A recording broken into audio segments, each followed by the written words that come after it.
Hatters play host to Drake in the 2014 season finale right here in DeLand.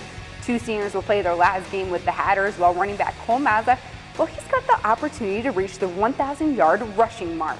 Hi there, I'm Despina Barton. I want to thank you so much for joining us here on the Roger Hughes Show. It's the 10th edition of the show in the finale, and let's get it started with this behind-the-scenes footage of the pre-game speeches. We have got to be the aggressor today. We have got to be the most physical team on the field. They think right now they're going to go down and push us around. That stops right now, not in our house. Understand what I'm saying? Yes, sir. Fellas, this is a graveyard game.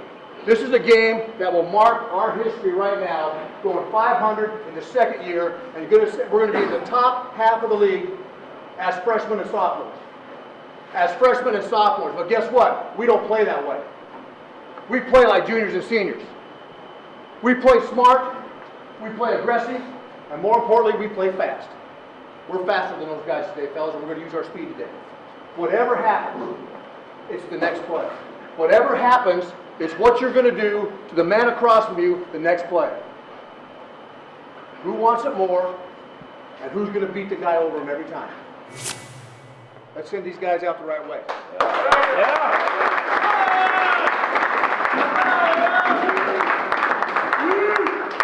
So understand, I know you play for yourselves, I know you play for your parents, I know you play for Stetson, but today we dig just a little bit deeper. We find that place in our souls and in our minds to get down there and grab a little bit farther to play for these guys. For their last time on the field. Let's go get these guys. Go, boys! Now on to the highlights. It was a cloudy, wet day out at Spec Martin Stadium. The senior Fletcher Eldemeyer with the hammer, leaving a mark on the field. The Hatters win the toss and take the ball out on their first possession. It ends short when Ryan Tentler and co. can't convert on third down. A quick 3-and-out situation as the Hatters now punt away and the Bulldogs step out. Their ball transportation of choice, well, is TJ James. He picks up 3 consecutive first downs. Then at the end of the 8-play drive, quarterback Andy Rice punched one in from the 1. 5 minutes into this game, and it's Drake 7-0. Hatters looking to activate their ground game right here. A handoff goes to Cole Mazza for 9. Then Mazza picks up the first down the next play. Now on 2nd and 10 from the Stetson 36, just 4 plays in, Tentler connects with Darius McGriff. He shakes, he bakes. The first defender's out of his way, and he's got wide open space. He trucks it in for a 64-yard Hatters touchdown. Stetson lines up for the 2. Ryan Salimos gets the snap and completes the pass out to DeLand native Mitch Lane. That's the Hatters' 4th 2-point conversion on the year. Proves effective right there, and the Hatters jump up 8-7. Let's go out to the second. Drake steadily moving downfield, this time reaching the red zone on Conley Wilkins' 8-yard run. They get the first and then the score on the next carry. They go back up 14-8. Hatters trying to counter. Blake Platzmeyer now under center, completes a 5-yard pass out to Jonathan Jerizel. Next play, the ball gets into the hands of A.J. Washington. Bulldogs, though, they're ready for it. They force the fumble. Drake recovers. The Hatters defense holds Drake to just a field goal this time, and the Bulldogs then again add another 3 on the board before the half. Off to a good start here in the third quarter. Hatters make a huge shot. Bo Farmer forces the fumble, and defensive lineman Devion Belk scoops it up, picking up 20 and putting Stetson on their own 39. Unfortunately, the Hatters' drive would end with an interception, the team's 16th of the season. No worries, 3 minutes later, the home team gets another chance. Floodgates open up right here when Ryan Tentler hits Keegan Moore a big catch and run for 69 yards. The 6-foot wide receiver from Marietta, Georgia, takes it down to the 1-yard line. Then it's Cole Mazza. He finishes the job up, and the Hatters' PAT goes down. The lead now cut. It's 20-15 with 7:39 left in the third. Defense going to work. Donald Payne, well, he smells blood. Takes down Andy Rice for a loss. Then makes the next tackle to force a 4th down situation. The Payne train would register 17 total tackles in this contest. Out to the fourth quarter we go, 3rd and 10 for the Hatters. Tentler's pass falls incomplete. It was intended for Keegan Moore, and Stetson must punt away.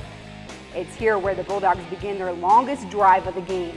21 plays, 90 yards, and a total of 9 minutes, 5 seconds consumed off the clock. It was all capped off when the quarterback keeps situation here to make it 27-15. Hatters get the ball back with 4:44 on the clock. An impressive Trey Long return, picks up 37 yards to put his team on the 47. Stetson moving the chains here. Tentler out to Salimos for the completion. Then Mazza will get to work on the ground. He's tallied 52 rushing yards today, not enough to reach the 1,000 mark. Flash forward a few plays, and Stetson's here first and goal on Drake's 2-yard line. Tentler tries to hit Keegan Moore, but sees pressure by Marin Mack. Now on second down, Tentler can't get out of this one. Brian Misklow brings him down for a loss of 8. The ball comes loose, and it's recovered by Drake's Kazooks. The dagger right there, that would be enough to put Stetson away. The final score was Drake 27, Stetson 15. Hatters close out their 2014 campaign with a 5-7 overall record. Here's what it looked like after the game. Fellas, I don't know about you, but I'm sick of feeling this way. And I'm sure you guys don't feel any better right now either. But you cannot let how you feel right now cloud the progress we've made. You guys fought your tails off, got back in the game. Hey, we didn't do enough to win the game, bottom line. And if you go back over the season, there are a number of games we can point to where if we'd have done this, if we'd have made that play, we would have won the game. I look at that with optimism. We've got the ingredients to really become a premier team in this league. Now, next year starts right now. The run for the ring starts right now. 15 on 3. 1, 2, 3. 15. Stay right where you are, because when we return from break, head coach Roger Hughes will break down that Drake game for us and also give us his thoughts on the second season of football here at Stetson University.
Welcome back into the Roger Hughes Show. Coach, you had your season finale and senior night all bundled into one against Drake. Let's start from the very top when you had your two seniors kind of walk down that 50-yard line and kind of the emotions and what was coming into play before the game even started. Well, you kind of, it's interesting because when they come as freshmen, I'm always giving the other parents hey, cut the cord, they're ours, and turn them over. And then I get to experience that same thing when we kind of turn them out into the world, so to speak. And so this is the first time that we've had any student athletes that are at the point where they can graduate. Both Jacob Payne and Fletch Eldemeyer have eligibility left, but both want to go on to grad school and kind of get the life after college started. So, it kind of, there's a lot of mixed emotions. Clearly I'm happy for them, but I'm also sad for us that they're leaving. And it also starts to mark the time of where we're at in the program. We're getting to the point where we're a more mature program, and so we're going to have to get this cycle of student athletes leaving all the time. And so it's a very mixed, like I say, with Jacob. He actually transferred in after the program got started a little bit, and was a consummate utility man. Did everything we asked, always there. He played much earlier in his career than he did later on in the career, but never complained. Always found his role, became a kind of a niche player on the special teams.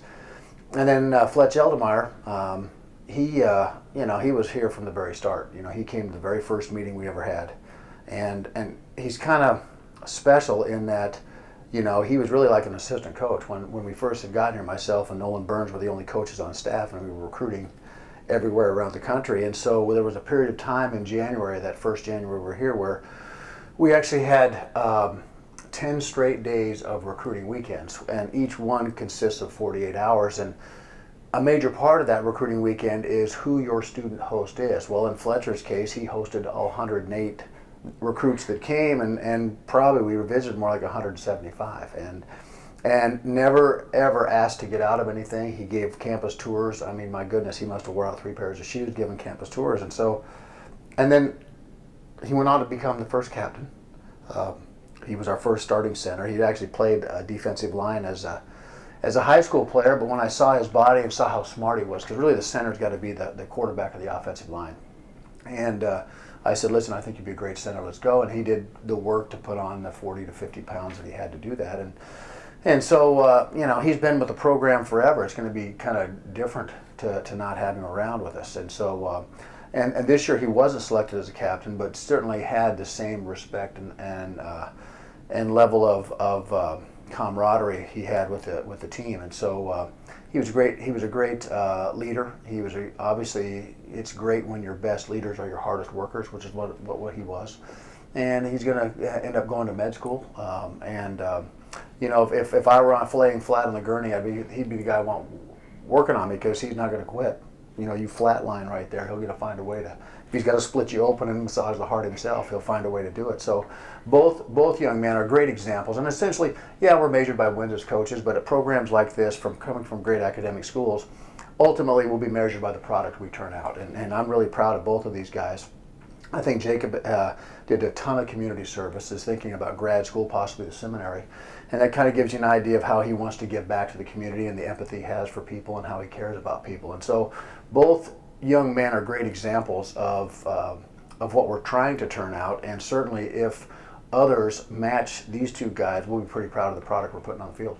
Obviously recognized early in that game. How did you transition your team from senior night mode to game night mode? Well, you don't have much time. You've got about 30 seconds to do that. But I think I had the seniors talk to the team the night before the game to kind of give the younger players on our team a sense of the finality of it. Most of us, we all have to give up the game at some point. None of us know exactly when that game is going to be. And so part of what I was trying to get from the seniors, and they did a great job, was what this means to them. As they turn around and look back where they came from, all of a sudden things move much more quickly than you thought. I thought this was going to last forever, and it's over already, and geez, I wish I had a few more games to play.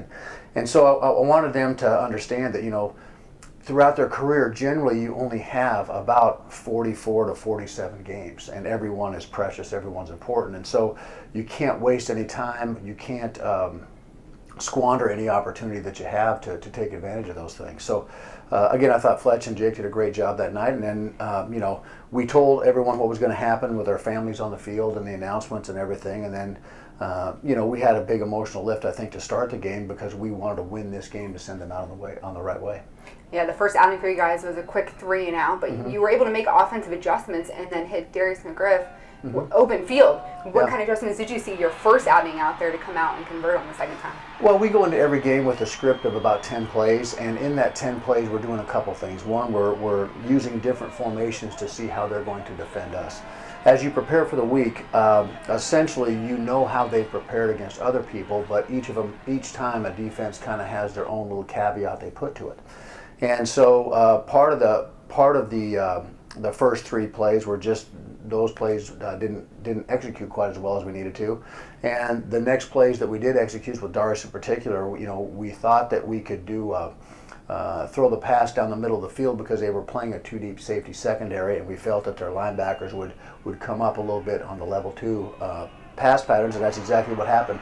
Darius ran a perfect, what we call a bender route, into an open area of the zone, which is exactly, we put this in really for this game and really worked on it hard, and it worked to perfection. Ryan put the ball right in the money, and Darius took it the rest of the way. High energy, momentum, then overskilled the defense then. And even in that post game, Donald Payne was talking about the strength and the physicality of Drake's offense, saying they thought they were going to spread it out and throw it, but they came charging right at you guys. Well, and I think that emphasizes we're still outmatched up front, and that just happens with physical maturity. But it also points to the fact that our strength and conditioning program, needs to be ratcheted up, and clearly we have to get a lot stronger, a lot more physical, and we have to get a lot bigger. That's the bottom line, and you can certainly see the maturity of the other programs when they're having juniors, redshirt seniors who've been into a strength program for 3 and 4 and 5 years, and our hope is to get our guys to that level too. And I think we're going to need a lot of hard work. This off season is huge for us on that end, and I thought Drake had a great game plan. I thought they ran the ball very effectively against us. Their quarterback we knew was a great big kid, like a Ben Roethlisberger type, who you can't really tackle with just one guy. You can't arm tackle him. You got to put a body on a body, and unfortunately for us, we weren't able to stop the run effectively as we needed to and stay ahead of the chains, and that led to a couple really long drives that kind of took the wind out of our sails. At the half, though, despite the 3 first-half turnovers for you guys and a few penalties in the rain and everything that was happening, it was a 5-point differential. What was happening at half, and kind of what were you speaking to the team about? Well, basically defensively, we were trying to make some adjustments how we're going to line, how we're going to fill with the secondary.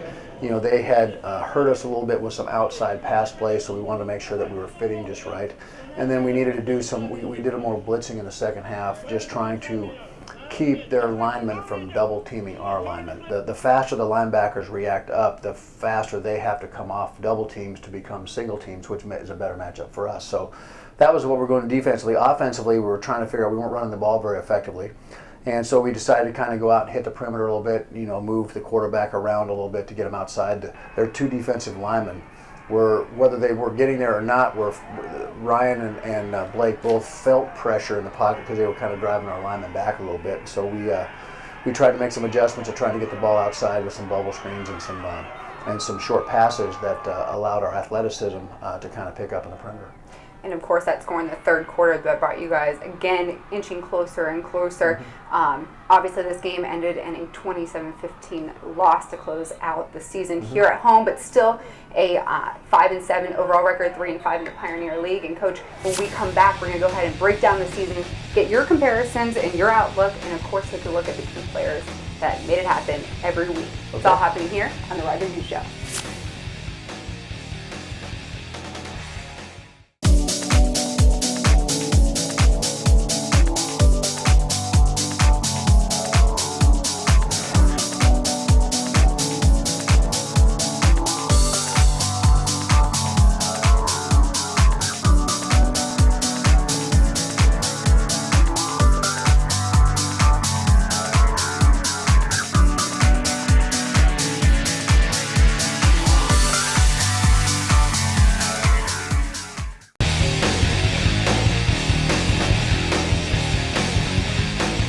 Welcome back into the Roger Hughes Show. Coach, it's a team, not just you, not just your 52 or 100 and something players out on the field, but it's a coaching staff.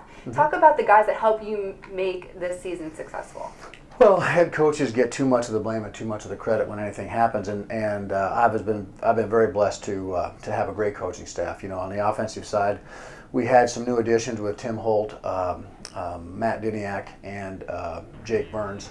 and they joined Tim Keating and myself, Tim was with me for last year, and they did a phenomenal job. I thought Tim Holt, who coached the offensive line, really brought them along maturity-wise. I thought he did a great job of handling situations where we may have been a little bit outmanned physically to give us a chance to run the ball. Cole, I think, just came up less than 100 yards short of 1,000 yards, and considering that we're still all sophomores and freshmen, that's a pretty phenomenal feat.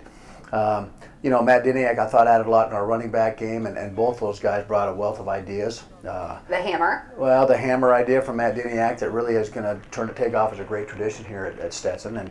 And Tim Keating coached the wide receivers and also did a lot with our punt and special teams. And during the game, Tim Keating handled a lot of the special team substitutions, which is crucial given the chaos. Yesterday's game, for example, we had a number of guys get hurt or nicked up during the game, and we were making substitutions constantly. Well, he handles all that and has to run people down the sidelines between who's on offense, who's on defense, that type of stuff. So, again, I can't be more pleased with the staff, and certainly we hope we can retain them.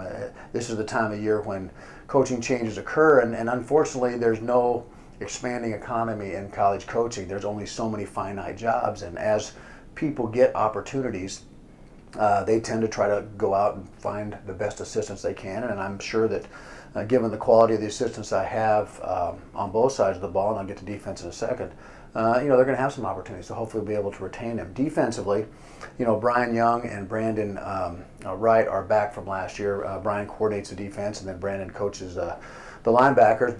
Brian helps out kind of everywhere, but kind of focuses on the secondary.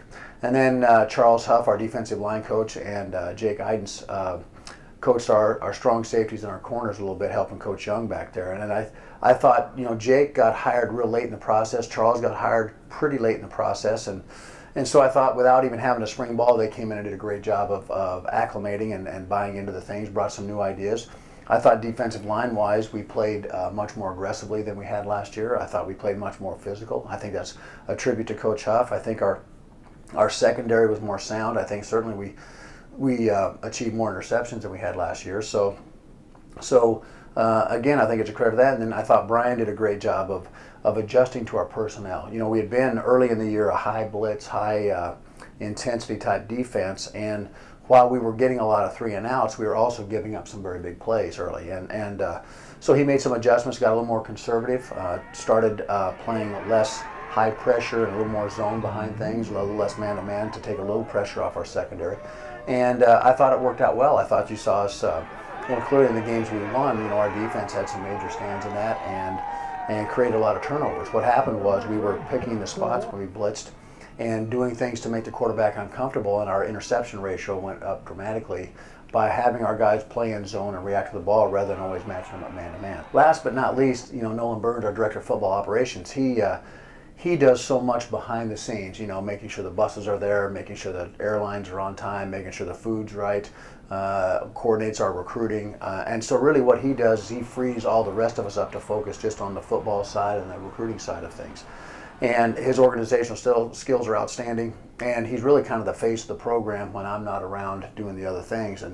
And so this combined group of coaches and Nolan, as I talked about, really I thought came together as the season went on, and I hopefully, again, we can maintain the continuity of the staff through this time of craziness in college and professional football, when all the coaches tend to find either new work or are asked to leave their positions. Well, Coach, you're only having 2 graduate on the player side at least, so you're going to have a lot of key players come back for you. And with so much more experience, who are the guys and the names that we should continue to look out for next season? Well, I think probably they're the names you're already familiar with, because most of them are coming back.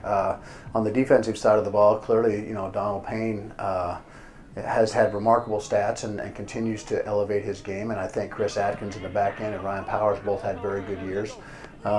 I thought that Dave Lazier improved greatly as an outside linebacker this year. Ignacio Madrid kind of has been our signal caller in there, and we'd like him to get a little bit faster, as I told him last night after the game. But does a great job of studying things. And then I thought up front we improved a lot. Davian Belk, Shane White, Corey Stout. All those guys are going to be pretty good. Matt Nines played all year with a bad shoulder, and he'll probably end up having shoulder surgery here before too long to get him going to the road to recovery quickly. Our special teams, James Lagama, we're going to get back, and I thought Eric Fogel did a phenomenal job of stepping in, and I think that Jordan Acom and Grant Amick, both, there's going to be great competition as to see who kicks off and who does the extra points. I think we can see improvement in there, and I think as those guys mature, we will improve. On the offensive side of the ball, it kind of starts up front. I think probably our most reliable offensive lineman right now was Pat Fogarty. I think that Charles Wallace and Jared Gleason, freshman tackles. Jared was injured early in the year. We're anxious to get him back, and I thought Charles matured all year long. I thought John Poe stepped in and gave us everything he had. Blake Manning, I'm trying to think, Griff Berry, and Matt Wozniak.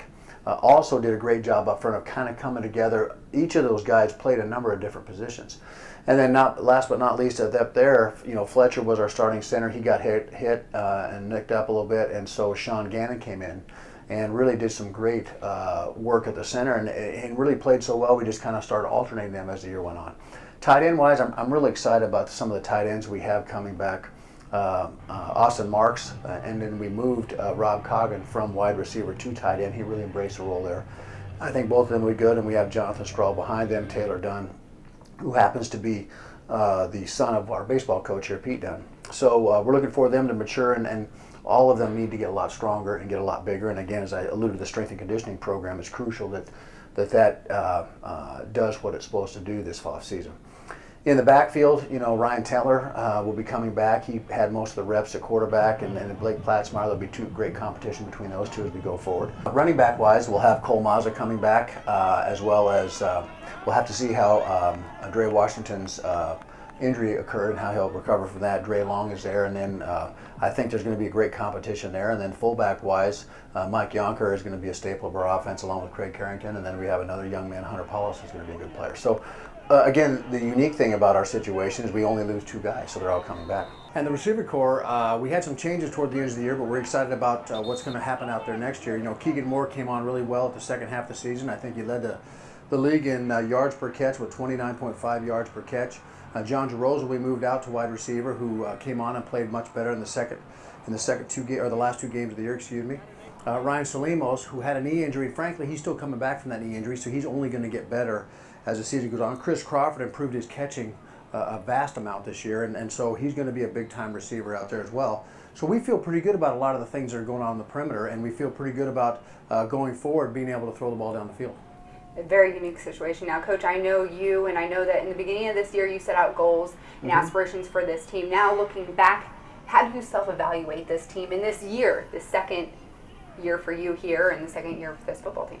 Well, when the season started, I kind of wrote down a number on a piece of paper and put it in my desk, and that number was 5. And I thought we could get to 5 wins. Once we got to 5 wins so quickly, I really felt like we could get to 6 or 7. And when you look back, there are a number of games on the way to 5 wins with San Diego, Butler. Really, we had chances to win those games. And so I'm gratified by the fact and excited about the fact that we certainly competed much better than we did last year. I'm disappointed in the fact we weren't able to get over the top. And so that's going to lend hopefully some incentive to come back and get going. But clearly I think we're headed in the right direction. I think the kids understand it. I thought the second half of the season we became a second half team, and we didn't dig our holes so great early that we couldn't dig out of them, and even when we got behind we found ways to fight back and win the game. So I think there's a lot of promise there. As a coach, you're never satisfied. I would say I'm happy not satisfied, and hopefully this off season the feeling we had these last couple games, we'll want to get that feeling away from us as quick as we can. I think we've got 285 days left to our first game next year, and frankly, I can't wait to get back on the field. I'm sure the boys can't wait to get in the weight room, Coach. That's a wrap here from the Roger Hughes Show. It's our finale here for head coach Roger Hughes. I'm Despina Barton. We want to thank you so much for sticking with us all season long. We'll see you next year here on the Roger Hughes Show.